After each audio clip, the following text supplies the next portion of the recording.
had a visitor that gave me a bit of a fright. He came flying up and jumped up on my back, guys. Wow. It could be worse. It could be the Walking Dead or a zombie. Good afternoon, everybody. Sinead here with Free Tours by Foot London. And just like that, it's winter. Where did it come from? All of a sudden we're cold here in London. It's getting a bit miserable and dark. But the good news is we're coming into Halloween season. So it's time we got back to our roots. Let's head into the dark and mysterious world of spooky London. But I also want to show you the beauty of another one of the Magnificent Seven. Today we're doing Tower Hamlets. I want to complete the Magnificent Seven. So for the benefit of some of our newest subscribers, because we don't know an awful lot about the actual Magnificent Seven is what they're called. But at the turn of the 19th century here in London, and I guess when the Industrial Revolution was taking off and the steam engine was being invented and people were working on the railways and the railway tracks, people actually arrived here looking for work, and they came in their hundreds of thousands. But of course, they ended up living in slums and horrendous living conditions. And as a result, cholera, scurvy, diphtheria, typhoid was rampant in this country. So not only was there no room for the living, there was no room for the dead. And a terrible crisis ensued when there was mass graves, people were being buried up to 30, 40 bodies in single graves. Now, of course, in deluges of rain here, or torrential rain, I mean, these were literally bursting at the seams. So body parts were flowing down the street. And not only was there no room for the living, but there was also no room for the dead. So they brought in the Cemetery Act and they opened up 7 of the Magnificent Seven cemeteries. And they truly are breathtaking, these Victorian Valhallas with amazing monuments and tombs and graves and headstones. But this one in particular was more of a working class cemetery. So I'm going to show you some of the more famous. Now we're going to have a look at the Jack the Ripper connection in just a moment. But first, here is the manager of the cemetery and he's going to have a little chat with us, so hold tight for a second. Okay guys, so I feel like I've put Ken a little bit under pressure here, but he's very sweet and he's going to tell us a little bit about the origins of this incredible place and this amazing nature reserve and sanctuary in the middle of the neighbourhood of Mile End. So technically we're in the borough of Tower Hamlets, right? Yes, we are, yeah. So when did they open up the cemetery, Ken? I'll leave you tell us your little story. You tell us the story. So I'm the manager here. I've worked here for 21 years. I'm employed by the charity that care for the cemetery park. We're the Friends. And we're one of London's Magnificent Seven cemeteries. So most people have heard of the Disneyland of the Dead, Highgate Cemetery. I like that, that's great, yeah. But we were the last of the 7 to open in 1841. Privately ran, board of directors, shareholders. We even had the Lord Mayor of London on our board. Wow. And we operated as a privately run, all-inclusive cemetery up until our closure by Act of Parliament and redesignation as a public park in 1966. And then once we became a park, it was post-war Britain. Attitude of the time was knock it down, start again. And that work was carried out by what was the GLC. They don't exist anymore. Oh, the Greater London. Greater London Council. That's right. That's right.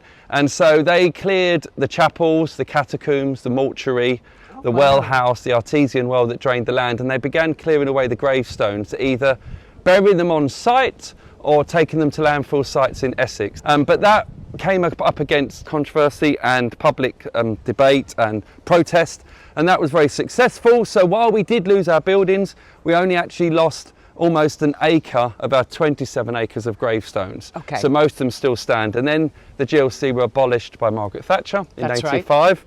Right. And we came over to the London Borough of Tower Hamlets. Okay. Well, Ken, that was absolutely fabulous. Yeah. Thank you very much. It's my pleasure. You're very comfortable in front of the camera. You're a gem. Yeah, come say hi. And I'm going to actually start with one of the most famous graves in the cemetery, which is directly behind you. Do you get a lot of people here to see this grave? We do, especially if they've just come from Whitechapel, yeah. Oh, yes, more on that to come.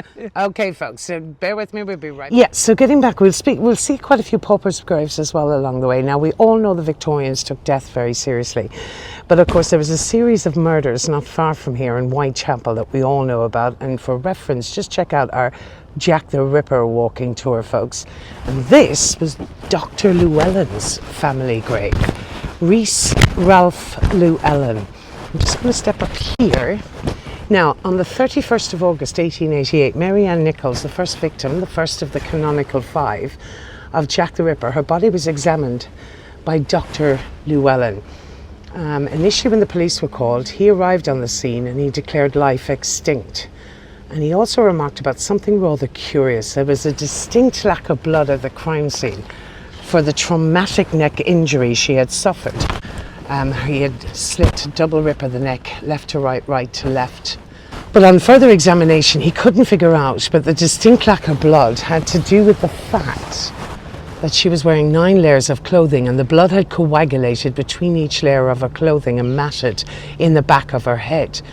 Her body was removed to Whitechapel Workhouse mortuary, and on the post-mortem, on removing her clothing, he discovered the extent of her barbaric injuries. So I suppose the most famous man is this gentleman, Dr. Llewellyn, who performed the post-mortem on the first of the canonical five, poor old Polly Ann Nichols. May she rest in peace, and may Dr. Llewellyn rest in peace. So this is his family plot here. And as you can see on top, it looks like it's been cut short. That's the symbolism of these monuments. Basically, that's half. It's been cut off at the top. It's basically to imply a life cut short. So we're going to go right into the thick of it now, my lovelies. And just a reminder to you, a lot of people usually comment on how quiet I am around the cemeteries. Now, I know the dead can't hear me, but it's more of a kind of a respect thing for the eternal slumber of the 350,000 people interred here. But it's an incredible crossroads to begin with. But I just wanted to show you something quite unique. In this cemetery, and it is amazing, it's almost like orienteering with the dead, ladies and gents. The managers and the friends of Tower Hamlets have set up these little pillars and posts. So they give you, and they are numbered. So you can receive a little booklet from them as well, and it'll give you some information about some of the graves along the way. But of course, you know me, I will do a bit of my own wandering. We're going to get lost in the woods as well. But look at this crossroads we're facing already. But we're going to head straight for post number 2 down here. And there's a beautiful avenue that will bring us en route to some of the more famous graves in here. Now, I love how they eloquently call Highgate Disneyland of the graveyards, but this one's no less important. Just because there isn't so many celebrities here doesn't mean that there aren't people of significant Victorian interest to us along the way. And this is the marker for number 2. So I love this. We're going to do the route, and we'll take a route along here, and we'll see some of these stunning effigies, and we'll read a few of the tombstones along the way. Now, we all know that by the 1830s there was a Gothic revival, and it led to the increasing people were more, they took death very seriously in Victorian times, and they had increasingly elaborate tombs and monuments. Now, most of the stone that was used was traditionally Portland, Bath or York stone, but later they were replaced by granite and marble. And by the 1860s, there was a dramatic increase in size of the tombs. Some cemeteries that we do know about, including Highgate particularly, entire temples were built alongside the Circle of Lebanon that we saw up there, which are fabulous mausoleums as well, dedicated to the very wealthy of Victorian society. But we're not solely going to talk about the wealthy that are in here. We're going to talk also about the mass pauper graves, and sometimes up to 40 people will be buried in the one plot, and we'll see their tiny little tombs, and they sometimes they remind me of the pet cemeteries that we see. There's one in Hyde Park, I believe there's another one in Essex, and I might take you to one of them one of these days. But this is this incredible memorial here. It's the Westwood Monument, and it was a new memorial that marked Dr. Thomas Bernardo's own children. But it was also to commemorate up to 500 of the Bernardo's children that were actually buried in here as well. And this is rather impressive. Dr. Bernardo, he started a school in 1868 for poor children in Stepney, and he set up the Ragged School in Stepney Causeway and children's homes all across the East End. He also shares a large memorial himself in Barkingside with his wife Siri. But that's pretty impressive. To the 500 children, the Bernardo's Children's Trust still exists today, and it's a charity committed to helping some of the poorest children in society. So we're going to follow here, and this is going to take us a little further into the woods, and this is number 3.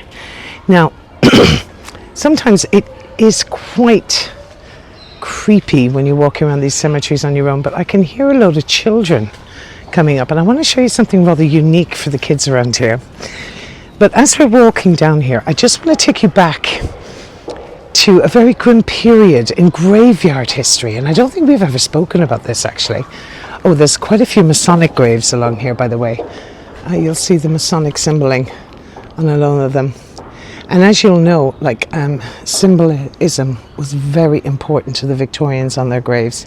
But one of the other parts of dark history were the resurrectionists, and we're going to go all the way back to the 16 and 1700s. There was a period of time here in the UK where there was over 256 reasons that you could actually be executed.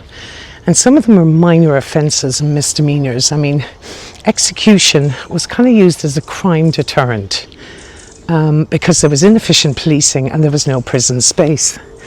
So years later, from campaigning and writing several letters to the Times publication and of Charles Dickens and William Thackeray, they were absolutely appalled by the rabble that would attend public executions, and they were appalled by this inhumane practice. And people were technically being murdered for stealing apples, or having a black face in public implied you were a pickpocket. You could have been executed for pickpocketing, for adultery. Another one, really bizarre one, was for damaging a rabbit warren. And eventually this practice went on for years, and they campaigned the government, and eventually the new legislation came in, to cut a long story short, and there was then only 4 reasons you could be executed. Now there was a severe lack of cadavers or corpses for anatomical research, and a whole other industry was born. And this was grave robbing or body snatching, or as I love how the British put such an eloquent twist on things sometimes. They called themselves the resurrectionists. Now, what would involve here is gangs of men would go into the cemeteries and dig down to a freshly dug corpse. They would saw a hole at the top of the coffin, put a noose around the corpse's neck, and literally pull the corpse up through the earth. And why did they go about it in such a roundabout way? Well, here's why. Because it was more of a crime and more punishable to actually desecrate or open a coffin than it was to actually steal the corpse. Also, if that corpse came back with jewellery, ladies and gents, they would throw the jewellery back down into the grave, because again, it was more of an offence and more of a punishable offence to steal jewellery from a corpse than the corpse itself. Now, hold that thought for 1 second. I'm coming right back to it, but I just wanted to show you this. I love this. This is actually an outdoor classroom area that they use for the schools and nurseries to teach local children about nature and the environment. Now, it's said it's had some severe light and fire damage, which it has, but look at that little classroom in the middle of the woods. Anyway, we're going to get back to that story. So it was more of an offence to actually desecrate the corpse than it was to actually steal the corpse itself. But the resurrectionists would then take the corpses to famous pubs around London. And one of those was the Fortune of War, again featured on our Smithfields Market tour. And they would lay the corpses out on metal slabs. And the surgeons would casually walk across the road from St. Bartholomew's Hospital and technically go shopping for their cadavers. Now, there was even rumours and reports that surgeons used to physically fight underneath bodies after being hung at the Tyburn gallows. So, rather bizarre and dark history.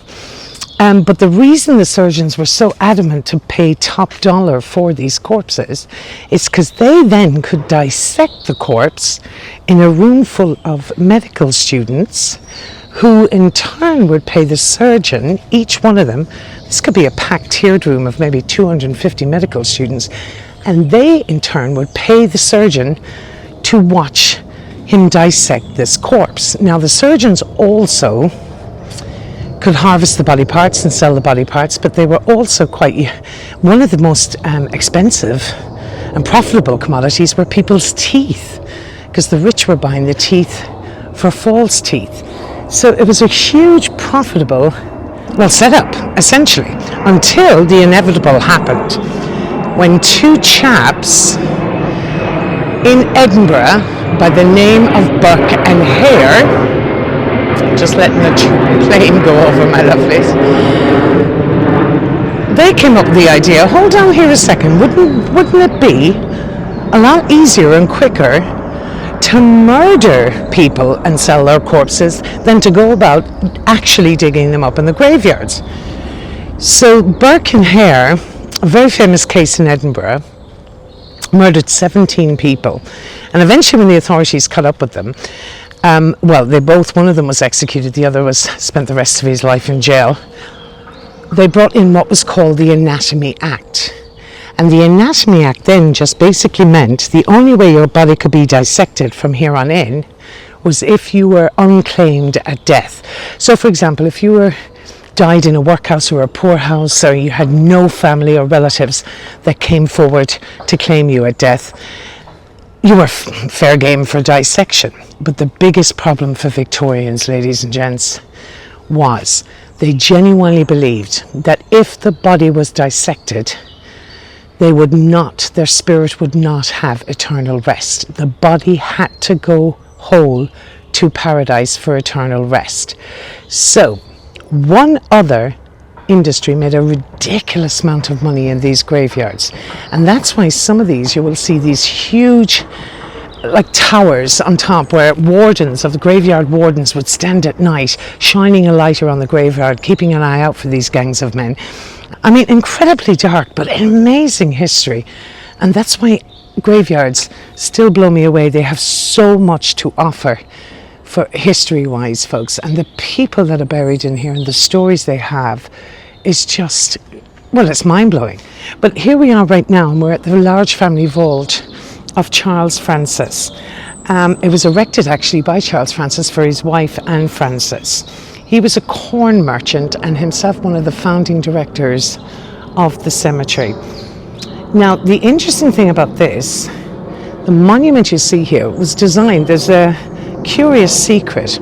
So a brick had been removed from this monument, they say, oh that's right, and here it is, removed from the wall so that the sun would shine through this wrought iron cross in a door here on the western side of the vault, so the sun could shine through at dawn on a midsummer's day. The curious feature. So that's Charles Francis and his wife Anne. Another obelisk there.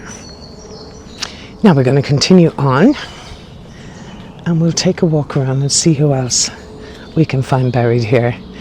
Now look at this gorgeous part of the cemetery. I just love how it's so kind of overgrown and wild and it's left to its own devices. I mean, there's absolutely no doubt the friends of Tower Hamlets do an incredible job. I'm just going to bring you up here because I want to show you.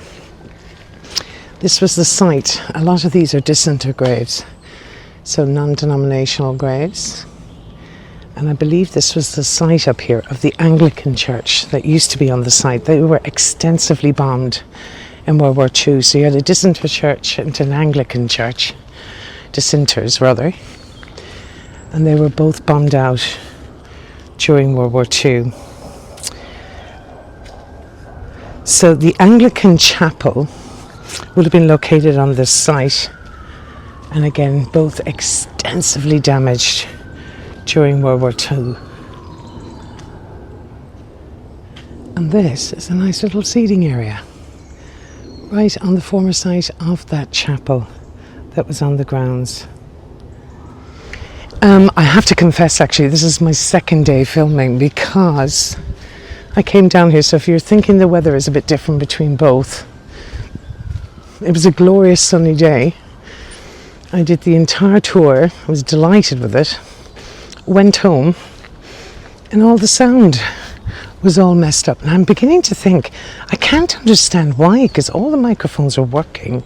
It's like something was interfering with the sound. Now, lately, I've been getting a lot of you amazing psychics and mediums that have been commenting on my tours, particularly around the cemeteries, and you've been getting presences or feelings of spirituality. Always share any of this bit of information with me. I'm so intrigued by all of that and how people pick up so much activity or spiritual activity just through TV screen. Now, some of you are non-believers, so please, let's be kind to all my people who are believers in the spiritual world and the paranormal. Now, this large stone monument is to the Druid family, actually. He was a famous stonemason. And actually, his moniker can be found on a lot of the graves around the cemetery here at Tower Hamlets. And we're going to move on up here as well. There's another very large monument to what we're known as the Bear family. Rather unusual mural at the bottom. I've never seen this one before. The mural of wheat. It's quite unusual.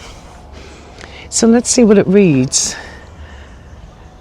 Except a corn of wheat fall into the ground and die. It abideth alone, but if it die, it bringeth forth much fruit. How beautiful is that? Wow. So this is the Bear, George Huxley Bear Memorial. We believe they were of German Jewish origin. So he had converted to Methodism and he had anglicized his name. So we assume it would have been De Beer would have been his name, etc. But Henry Bear would have been a wealthy tobacco and sugar merchant who lived on Cable Street. Now, we're going to turn the corner here. Look at these beautiful headstones, you guys. I mean, there's no burials accepted here anymore. I'm quite upset about that because imagine having a plot in the Magnificent Seven. I mean, that would be truly remarkable with the amount of history involved in these incredible graveyards. Now, we have a couple along here. I'm looking for a chap. Oh, there he is. This is the Reverend David Rowe. Now, he had a rather curious job, actually, a charitable job. This is the one here. Let me just... There we go. The Reverend David Rowe and his wife, Annie Maria Rowe, were the founders of a charity I'd never heard of, actually, in London, the Methodist Seamen's Mission, which helped connect seamen with their families. So sometimes these men were often away so long at sea that their families might move and they would lose contact. It's incredible to think that he would go about then trying to regain contact with their families. But these men went to sea for years and years at a time and sometimes would lose complete contact. Isn't that so sad to think that they served their country, headed to sea and came back to nobody and to no family here? Now we're also coming up on a very important memorial up here on the left-hand side. And this memorial commemorates 190 Poplar residents that were killed in the Blitz during the Second World War. So in 1952, a Garden of Remembrance right here, this is what is being called the Garden of Remembrance, was laid out to these 190 Poplar residents. And here is their lovely memorial. Now the Friends of Tower Hamlets are working tirelessly at the moment to get the names of every single one of these so they can make a proper dedication to all 190. So this garden commemorates the lives of 190 people of Poplar who were among those killed in air raids in this borough during the Second World War of 1939 to 1945, and whose mortal remains rest in this place. Now, I wanted to show you some rather curious graves up here as well, often here in behind the woods. And these are the ones I'm interested in. These always they always break my heart, these ones. Just so sad. Yet there's still a plot of land for them, but alas, this is where the tiny graves of, I guess, the poorest of people would have been. You see the little headstones. So some of them couldn't even afford headstones, so some of these single plots would have buried up to 40 people were buried inside them.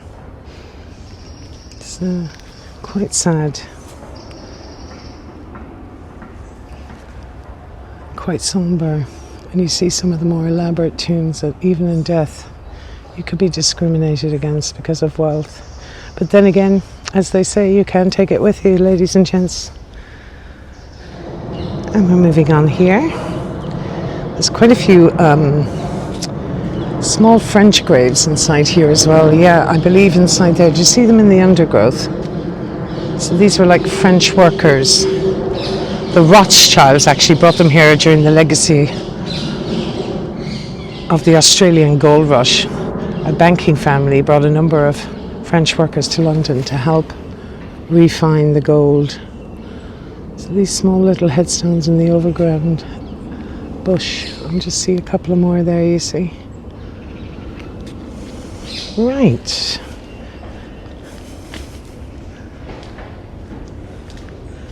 We're coming up here now. Some of the oldest trees in the cemetery are along this part of the path. Some stunning oak and plane trees. The plane trees were used they were excellent actually for absorbing pollution. That's why they planted them. And that's why they're probably one of the more popular trees in London, plane trees. Everywhere we go. Now there's a chap there, one of the volunteers of the Friends of Tower Hamlets, clearing the undergrowth and the bush. See, look at these up against the tree here. Oh, I believe that some of these are First World War graves as well. These small little ones you see here.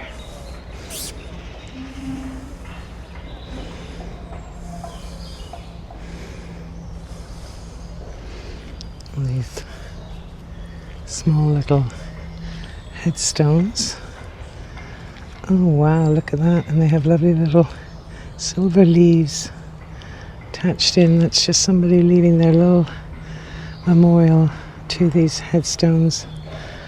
And people long forgotten. Now some of these are a memorial to the Bethnal Green Tube Disaster as well.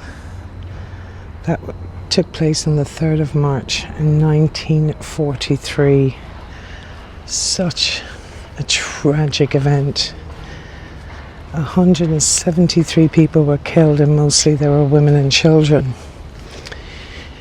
I did this in my Haunted Tube series, but just a quick recap as to what happened.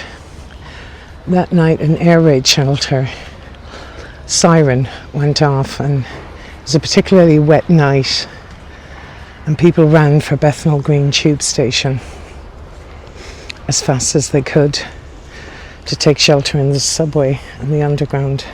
Look at this gorgeous little memorial here. Our brother Barry, forever in our thoughts. And at the exact same time that these amount of people, 2 huge double-decker buses of people arrived also to take shelter. It was around the time the pubs had just been closing and nightclubs, so people were all making their way home. And tragically, one woman and her child slipped at the very end of the steps, and kind of a domino effect occurred. One slipped, the next person tripped over her, the next person tripped over her, and this horrendous pile-up ensued all the way to the top of the station, and people were crushed to death in the most excruciating circumstances. It's no wonder they say that Bethnal Green is, without a question of doubt, one of the most haunted tube stations. And we'll come around the back of the wood again. So we're actually at 18 and it only goes up to like 21. So that will give us an idea of this lovely route that they have carefully planned out for us. This seems to be one of the older parts of the cemetery. I love the ivy that creeps up these tombs as well.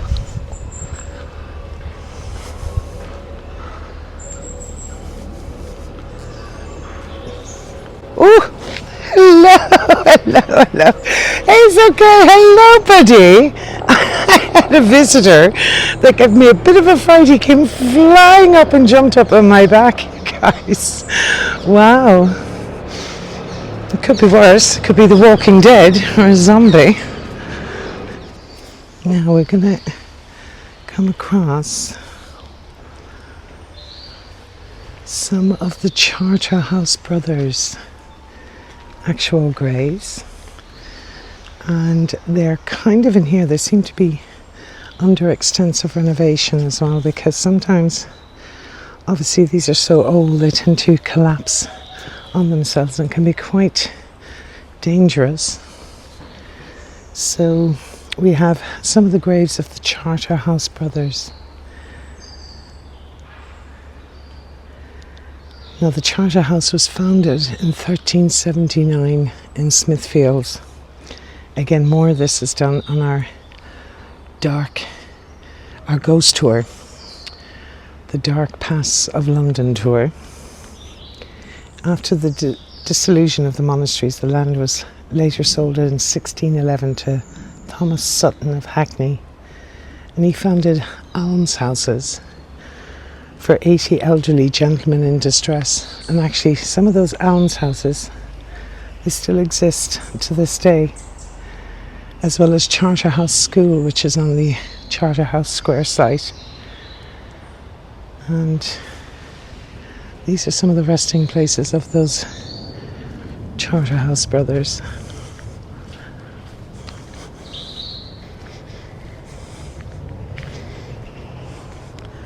And that's going to take us to the end of this path. Just one or two more I just want to point out to you. And then next week we'll be revealing our big surprise, and I hope it works, because if it does, it might be something I'll consider doing in the future, more trips outside of London. But that all depends on you guys, whether or not you like it. Look at these stunning, elaborate graves. This chap here is Charlie Brown. He was a publican of the Railway Tavern, the one with the beautiful angel there on top, in Poplar. Actually, in his lifetime, he was one of the most famous, which was one of the most famous pubs in the East End, universally known as Charlie Brown's. It was close to the gates of the West India Dock, of course, so it would have had a massive amount of navvies and sailors would have drank in there. And he was actually renowned for his amazing collection of antiques and curiosities he'd gathered from around the world. On the day of his funeral, Charlie Brown, the pavements were lined 6 deep with people. Now, my lovelies, so that's going to bring us to the end of our tour. We're making our way back to the main entrance again. And as we do, again, just want to thank you all for your wonderful support. Just a quick reminder to you all, folks, that a lot of people have been asking me, because it's confusing to some people, for those of us that aren't in the know. We've done the complete loop now, as you can see. when you watch the video, when you go to the top of the page, Free Tours by Foot London YouTube page, you'll see a bell notification, and that's you just press that bell notification, and that means you're subscribed to the channel. Now, being subscribed to the channel does not mean you have to pay for the channel. It just means that you get notifications of my videos when they come out once a week. And when our videos come out, then you're the first to see them because you're subscribed, and that will come up. It just makes things a lot easier for you. Commenting on the videos really does help with the analytics as well, ladies and gents. So give us a likes up. Even a like helps with the analytics on YouTube. So any comments, likes and subscriptions all help us spend more time on the channel. But you know that. And you can also share with your friends as well if you think they'd like it. Now, for those of you interested in private tours, the link for a private tour with me and any of our other free tours by foot guides we will put at the end of this tour. And as everything, for Halloween and the spooky season, we will be getting right back into it in one of the most famous Halloween sites in Europe. Coming up either on Halloween Eve or Halloween night, as soon as I get it ready, but I'm flying away for 3 days to film as much as I can, and I cannot wait to bring you with me. So for right now, we're going to leave it here at the wonderful Tower Hamlets Cemetery. Thank you as ever, ladies and gents, for joining me. It's always a pleasure. Signing out here, Sinead with Free Tours by Foot London. Thanks for watching. Happy Halloween, everybody.